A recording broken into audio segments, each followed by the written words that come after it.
యేసే పరిష్కారము అనుదిన Bible study కార్యక్రమం ప్రేక్షకులందరికీ యేసుక్రీస్తు వారి అద్వితీయ నామమున వందనాలు. ప్రభువునందు ప్రియ దేవుని బిడ్డలారా, నేటి దినము డాక్టర్ కారుపాటి శ్యాన్సాగర్ గారి ద్వారా బైబిల్ స్టడీలోని వాక్య ధ్యానమును కీర్తనల గ్రంథము నుండి ధ్యానం చేసుకుందాం. మీరందరూ బైబిల్తోనూ నోట్బుక్తోనూ సిద్ధపడి ఉంటే డాక్టర్ కారుపాటి శ్యాన్సాగర్ గారు ప్రార్థన చేసి ఈ దినపు వాక్య పరిచర్య చేస్తారు. ప్రభువునందు ప్రియ దేవుని బిడ్డలారా, నేటి వాక్య ధ్యానం కొరకు ప్రార్థించుకుందాం. ఈ దినం 25వ తారీఖు. ఈ మాసం 6 దినములకు మాత్రమే ఎపిసోడ్ సహకారులు వచ్చారు. అనుదినము ఎపిసోడ్ సహకారి ఉన్నప్పుడు కార్యక్రమం స్మూత్ ఆపరేషన్ ఉంటుంది. దయతో ప్రార్థించండి. ఇంకా 6 దినాల్లో ఈ మాసం ముగుస్తోంది. ఈ 6 దినాల్లో ప్రభు సహాయం చేయాలి. ప్రభు కృప చూపెట్లు ప్రార్థించుదాం. ప్రార్థన. మమ్మలను మిక్కిలిగా ప్రేమిస్తున్న మా ప్రియ పరలోకపు తండ్రి, మీ పరిశుద్ధ ఘన నామమునకు వందనాలు. ఈ రాత్రి వాక్య ధ్యానం మాకు దీవెనకరంగా ఇవ్వండి. మా ప్రేక్షకులు రక్షించబడాలి. కృప చూపండి. ఇస్కరియోతు యోధాను గుర్చిన ధ్యానం ఏం చేయనయ్యన్నా, మీ కృపనివ్వండి. స్వామి ద్రోహం, నమ్మక ద్రోహం చేయకుండా ప్రతి మనిషిని కట్టడి చేయండి.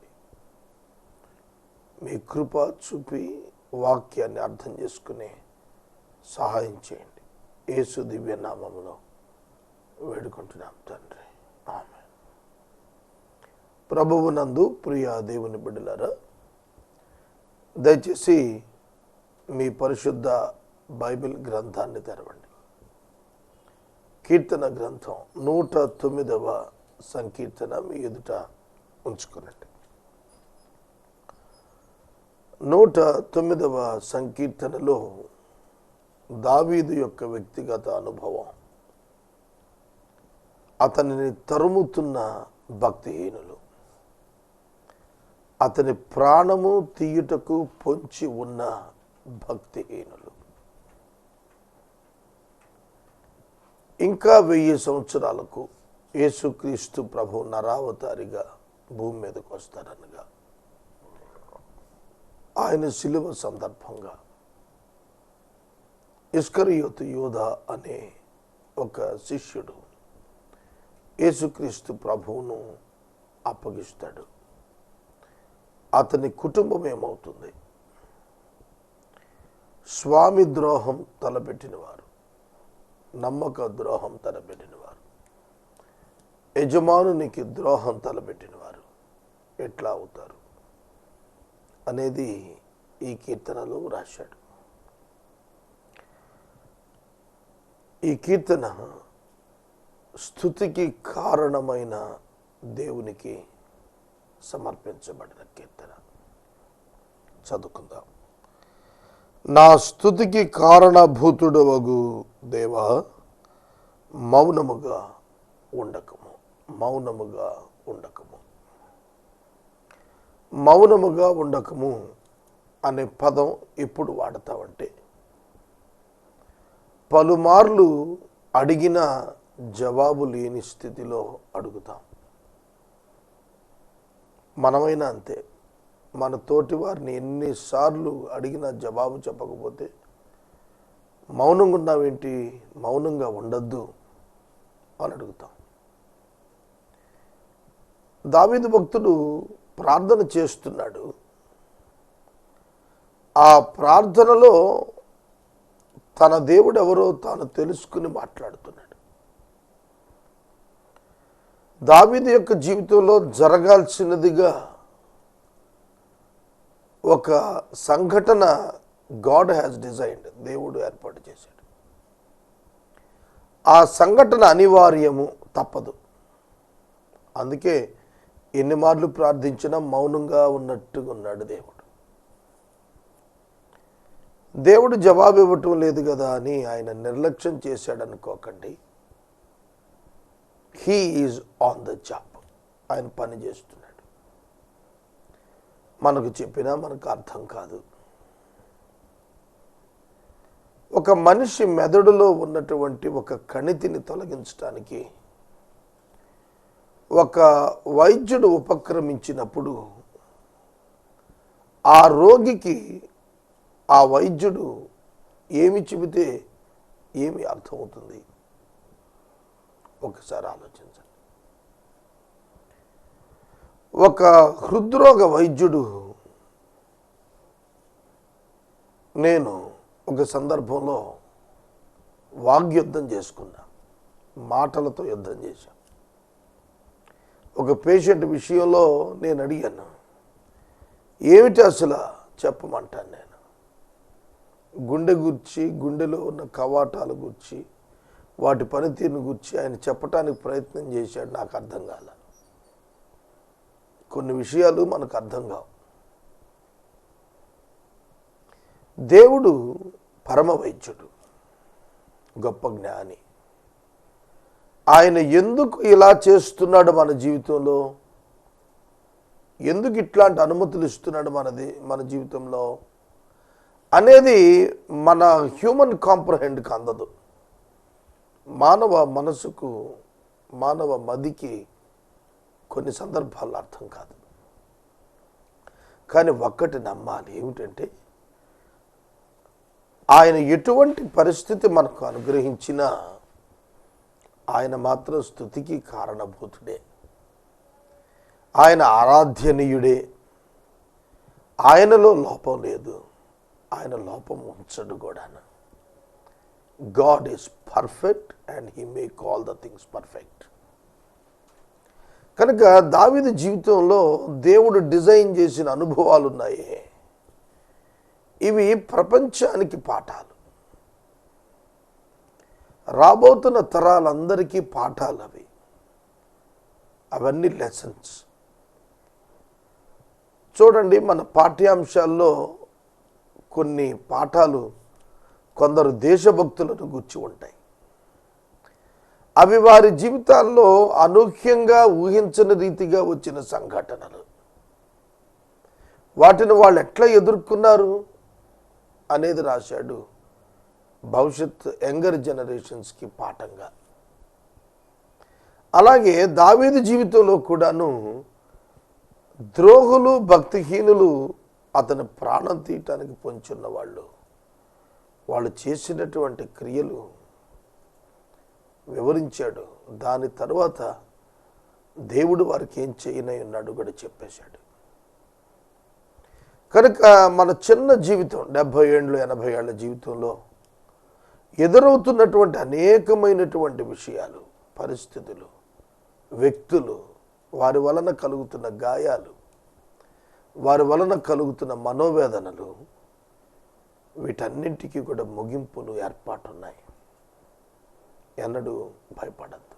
నా స్తుతికి ఆధారభూతుడకు దేవా, మౌనముగా ఉండకము, మౌనముగా ఉండకము. నేను మాట్లాడుతున్నాను, నా హృదయం దేవునితో అనుసంధానం అవుతూనే ఉన్నది. మీరు మాట్లాడుతూనే ఉంటారు, మీరు పనిచేస్తూనే ఉంటారు. మీ ఆత్మ ప్రభువు సన్నిధిలో గోజాడుతూనే ఉంటుంది, మీ హృదయంలో ఉన్నటువంటి డీప్ కన్విక్షన్స్ విషయంలో. కనుక మీరు జవాబు రాలేదని అనుకోకండి. దేవుడు ప్రణాళిక కలిగిన వాడు. ఆయన టైం బౌండ్లో ఖచ్చితంగా చేసేస్తాడు. ఏ క్షణం ఏది జరగాలో, ఏ దినం ఏది నీ జీవితంలో నడిపించబడాలో ఆయన నడిపిస్తాడు. ఒక దినం నేను టీవీ చూస్తున్నాను ఉదయకాలం. అందులో ఇస్రో వారు ర్యాకెట్ కేంద్రం నుంచి ర్యాకెట్ ప్రయోగిస్తున్న దృశ్యంగా అనిపించింది. నరేంద్ర మోడీ గారు ఉన్నారు, వెంకయ్య నాయుడు గారు ఛాంబర్లో ఉన్నారు, చంద్రబాబు గారు ఉన్నారు. సెకండ్ బై సెకండ్ డైరెక్షన్ టీవీలో సైంటిస్టులు చూపిస్తూ జీరోస్ వచ్చినప్పుడు అది బ్లాస్ట్ చేశారు. రాకెట్ అడుగు భాగం నిప్పులు చిమ్ముకుంటూ పైకి ఎగిరింది. ఆ తర్వాత అది కక్షలోనికి ప్రవేశించడానికి కూడా second by second, minute by minute దాన్ని ఏ విధంగా రిమోట్తో కంట్రోల్ చేశారో చూపించాడు. సైంటిస్ట్స్ సక్సెస్ఫుల్గా దాన్ని కక్షలో ప్రవేశపెట్టారు. కనుక సైంటిస్ట్స్ సమయానుకూలంగా ఆ ర్యాకెట్ను తాము అనుకున్న దిశకు కక్షలోనికి ప్రవేశపెట్టడానికి వారు ఎట్లా పనిచేశారో అట్లాగే దేవుడు కూడా మన జీవితాల్లో మనలను తాననుకున్న స్థానంలోనికి తీసుకుని వెళ్ళటానికి మన పట్ల కార్యాలు చేస్తూ ఉంటాడు. ఆయన మౌనంగా ఉన్నాడని ఎన్నడూ అనుకొనవద్దు. నన్ను చెరపట్టాలని భక్తిహీనులు తమ నోరు, కపటము గల తమ నోరు తెరిచి ఉన్నారు. వారు నా మీద అబద్ధములు చెప్పుకుంటున్నారు.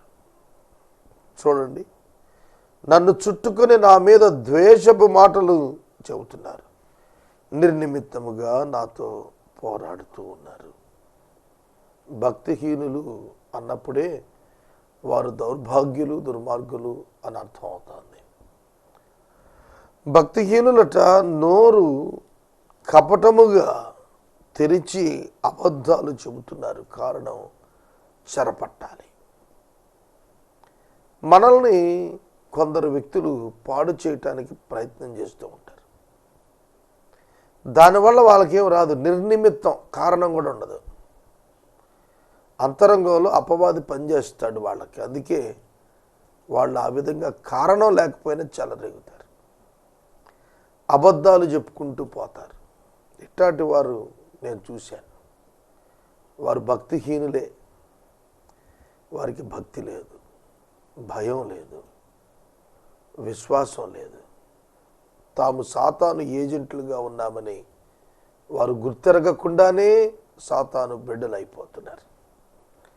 అలాంటి వారు ఏం చేస్తారంటే అబద్ధములు చెబుతారు. మన మీద అబద్ధాలు చెప్పాల్సిన పని వారికేంటి? మన గురించి చెరపెట్టాలని చూడటం వారికేం పని? కపటంగా నోరు తెరిచి ద్వేషపు మాటలు మాట్లాడటానికి, కారణం లేకుండా పోట్లాటకు రావటానికి కారణం ఏమిటి? ఏమీ ఉండదు, ఏ కారణం ఉండదు, కానీ పోట్లాట. వారి అంతరంగాల్లో అపవాది గూడు కట్టుకుని నివాసం చేస్తున్నాడు అన్నమాట. అదే భక్తిహీనతకు కూడా కారణం. చాలామంది దేవుని పట్ల భయభక్తులు లేని వారు ఉంటాడు. కారణం అపవాది వాడి ఇంట, హృదయం అనే ఇంట నివాసం చేస్తున్నాడు అన్నమాట. ఈ వచనం కొందరు వ్యక్తులను మన హృదయాలకు జ్ఞాపకం చేస్తుంది.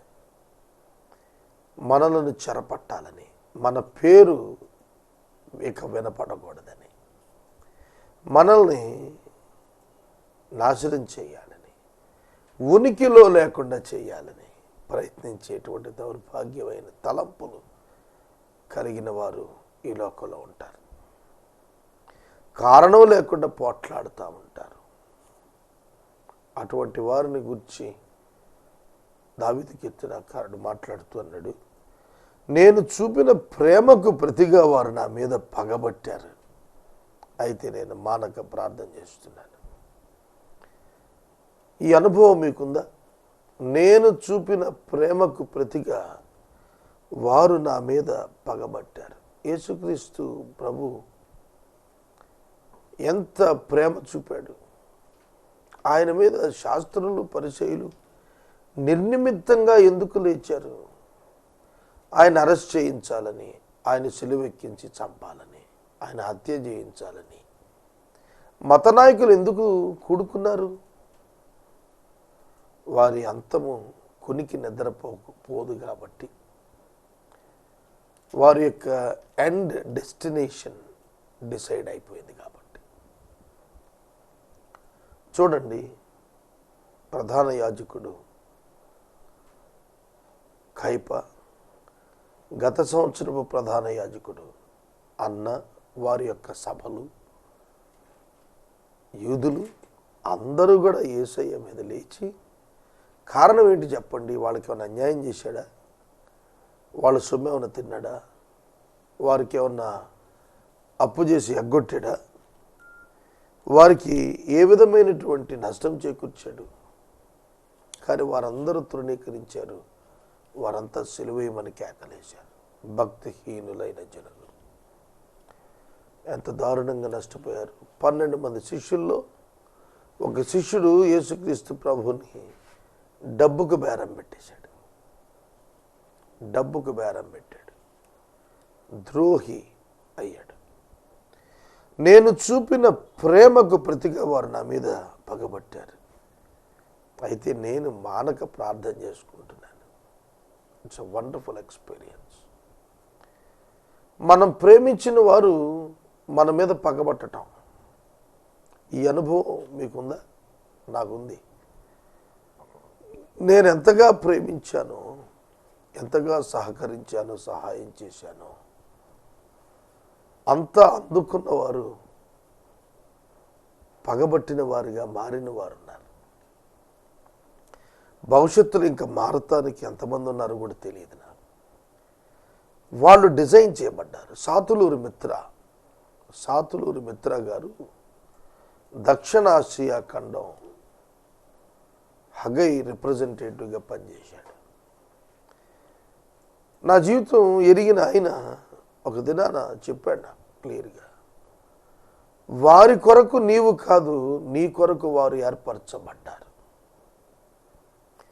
దేవుడు నిన్ను తాను అనుకున్న స్థానానికి తీసుకెళ్ళటానికి వివిధ రకాలైనటువంటి పరిస్థితులు, వ్యక్తులను ఏర్పాటు చేసి నిన్ను ఒక ఉన్నత స్థానానికి, దైవ సేవలో బలమైన కోట స్థానానికి తెస్తాడు. అందుకు వీరందరిని దేవుడు అనుమతిస్తున్నాడు అన్నాడు.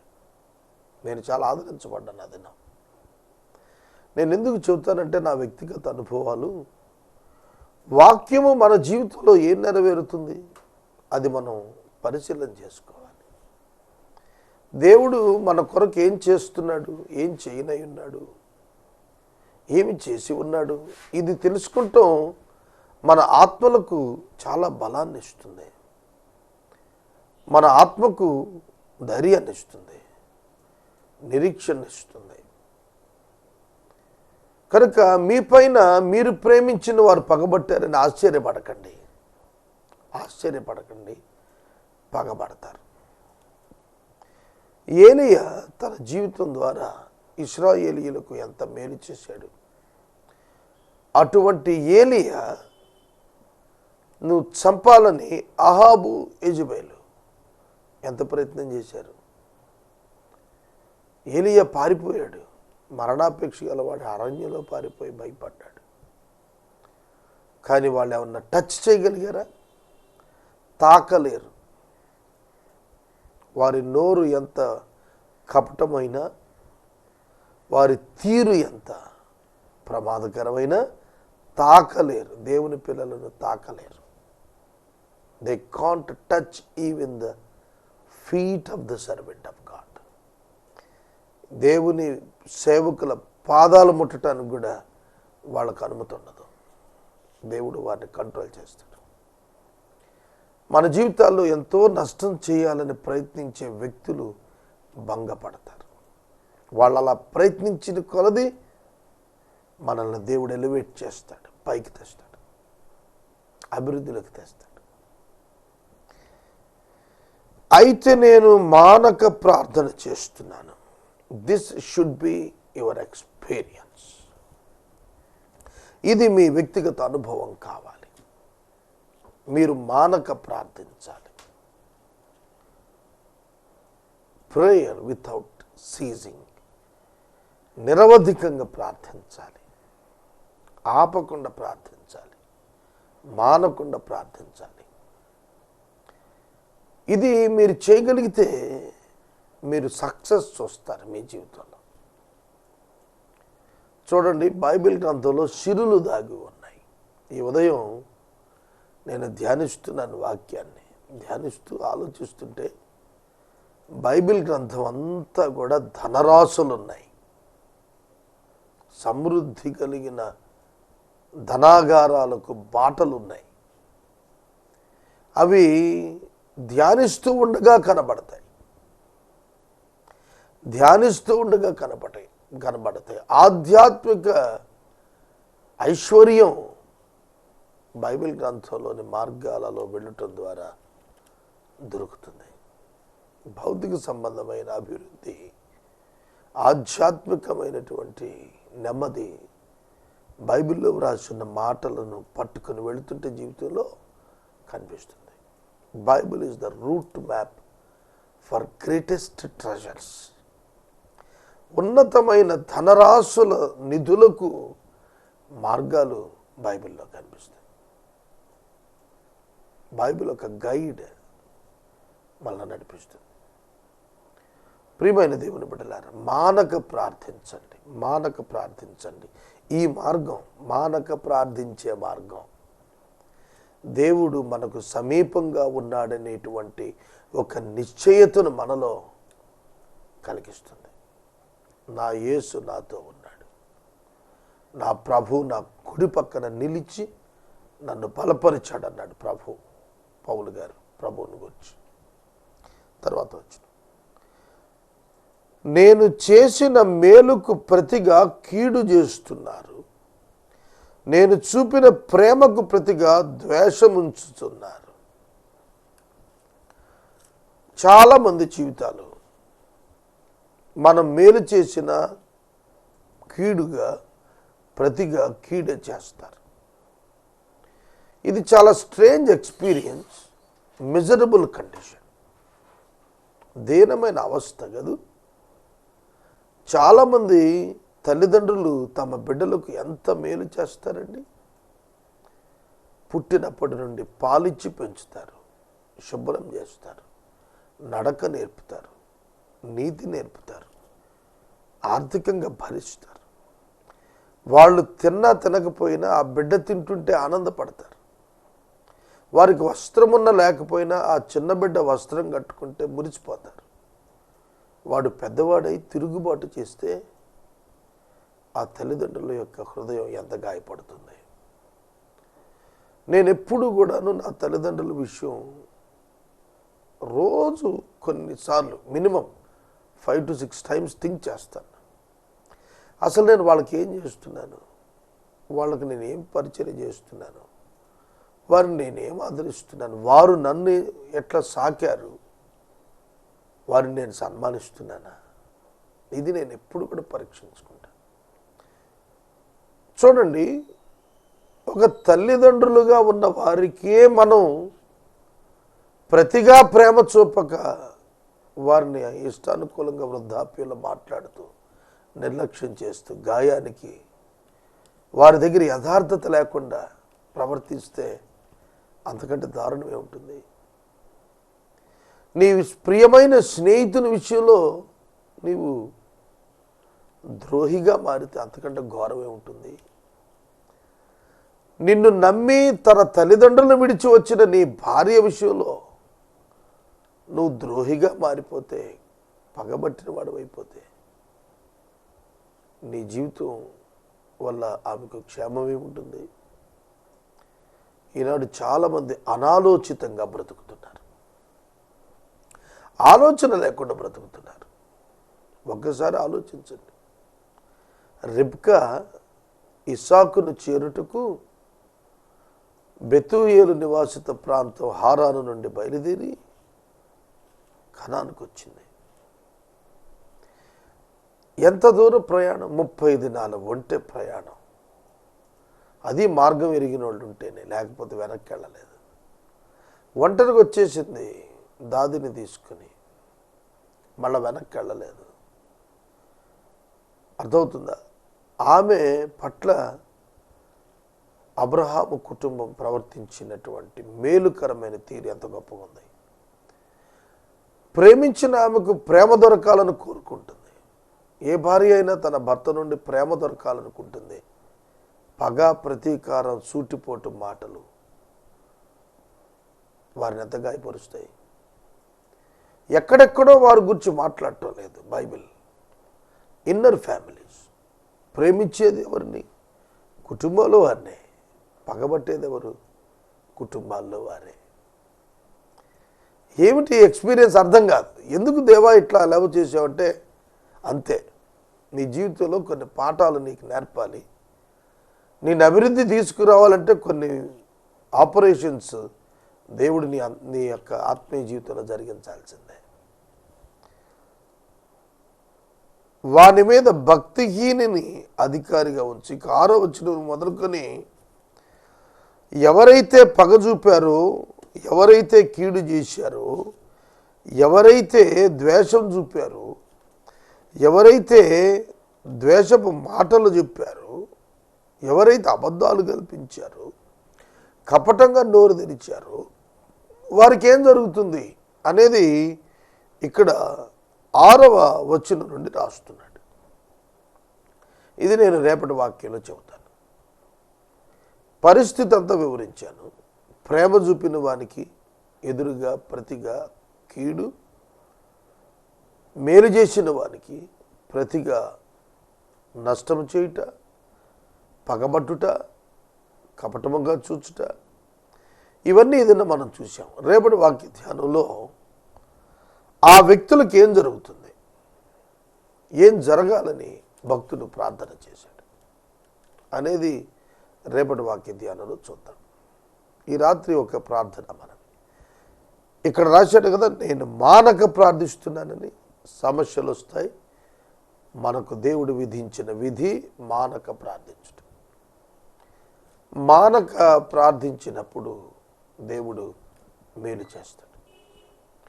ఏసే పరిష్కారం 30 దినాలకు 60,000 బడ్జెట్, కేవలం సిటీ కేబుల్ అండ్ ఆఫీస్.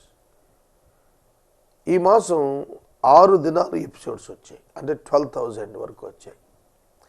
మిగిలిన డబ్బు అంతా ఆర్థిక అవసరం ఉన్నది. అలాగే నిబంధనలో 1 అవర్ ప్రోగ్రామ్ మనం చేస్తున్నాం. దానికి వెరీ లిటిల్ నామినేటెడ్ ఫీజు తీసుకుంటున్నారు సోదరులు. వీటన్నింటి కొరకు మనం ప్రార్థన చేయాలి. అలాగే చారిటబుల్ అంబులెన్స్ క్లాప్స్ ట్రస్ట్ తరపున తీసుకుని రావటానికి దేవుడు మార్గం సుగమనం చేశాడు. ఈ మాసాంతానికి అది మన కన్నుల ముందు ఉండాలి అనగా దానికి సహకారులు కావాలి. అలాగే ప్రతి అవసరం ప్రభువు తీర్చేటట్టుగా మీరు ప్రార్థన చేయాలి. డోంట్ కుక్ ఆన్ సండే అనే ప్రోగ్రాం ద్వారా వికలాంగులకు హెల్ప్ చేయాలని ఒక సంకల్పం ఉంది నాకు. అది మెటీరియలైజ్ అయ్యేటట్లుగా మీరు ప్రార్థించాలి. డోంట్ కుక్ ఆన్ సండే ఈ ప్రాజెక్ట్ ద్వారా వికలాంగులకు సహాయం చేయాలని. అట్లాగే విడో పాస్టర్స్, దైవ సేవకులు చనిపోయి విధవరాలైన దైవజనురాలికి సహాయం చేయాలి. 25 విడోస్ని ఐడెంటిఫై చేశాను. వారికి హెల్ప్ చేయటానికి ఒక కార్యక్రమం తీసుకుంటున్నాను. ప్రార్థన చేయండి. ప్రార్థన మనకు బలం, మనకు ఆయుధం, మనకు దేవుడిచ్చిన భాగ్యం. రేపటి వాక్య ధ్యానంలో 6వ వచనం నుండి వాక్యాన్ని మనం ధ్యానం చేసుకుందాం. ఈ వాక్యం అనంతరం నిబంధన ఛానల్లో అత్త ఉన్న కోడలు ఉత్తమురాలి, అత్త ఉన్న కోడలు ఉత్తమురాలి. సాధారణంగా అత్త లేని కోడలు ఉత్తమురాలు అంటారు కదా. కాదు, విశ్వాసి అత్త ఉన్నా ఉత్తమురాలే. రూతు గ్రంథం నుంచి నేను మాట్లాడుతున్నాను. ఈ ప్రోగ్రాం అయిపోగానే ఆ ప్రోగ్రాం చూడండి. ప్రార్థన. మమ్మల్ని మిక్కిలిగా ప్రేమిస్తున్న మా తండ్రి వందనాలు. వాక్యము విన్నబిడ్డలను దీవించండి. యేసు నామమును అడుగుచున్నాం తండ్రి, ఆమేన్. తండ్రి అయిన దేవుని ప్రేమ, కుమారుడైన యేసయ్య కృప, పరిశుద్ధాత్మని యొక్క అన్యోన్య సహవాసం సదా మనందరికీ తోడై ఉండును గాక. ఆమేన్.